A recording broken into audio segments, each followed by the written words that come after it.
বিএনপির মহাসচিব মির্জা ফখরুল সাহেব বলেছেন ওনারা ইলেকশনে আওয়ামী লীগ এবং জাতীয় পার্টিকে নিয়ে আসতে চায়।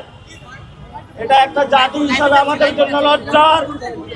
এবং বিএনপির তৃণমূলে যারা নেতা কর্মী রয়েছে আমরা তাদেরকে আহ্বান জানাবো, শহীদ জিয়া বাংলাদেশে এই পলিটিক্স করে নাই, খালেদা জিয়া বাংলাদেশে এই পলিটিক্স করে নাই।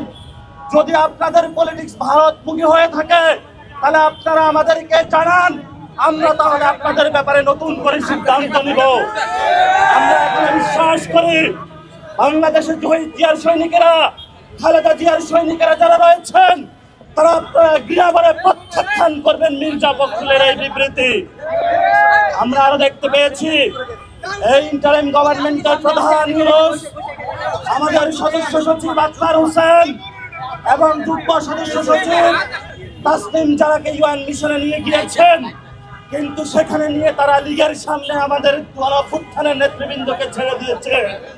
এটা ইউনূসের জন্য লজ্জার, বাংলাদেশের রাষ্ট্র হিসাবের জন্য লজ্জার। এই জন্য পররাষ্ট্র মন্ত্রণালয়ের ব্যর্থতার দায় নিয়ে অতীব সত্তর তাদের ব্যর্থতার দায় হিসাবে বাংলাদেশের মানুষের সামনে এসে তাদের ক্ষমা প্রার্থনা করতে হবে।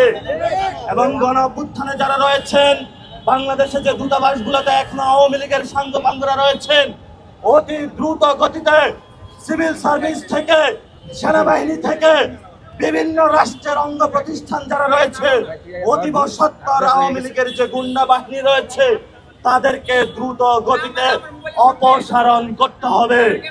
যদি আপনারা অপসারণ করতে না পারেন তাহলে ইউনূস সরকারের বর্তমান যে অবস্থাতে রয়েছে তারা কতদিন ক্ষমতায় টিকবে সেটা আমরা নিশ্চয়তা দিতে পারি না।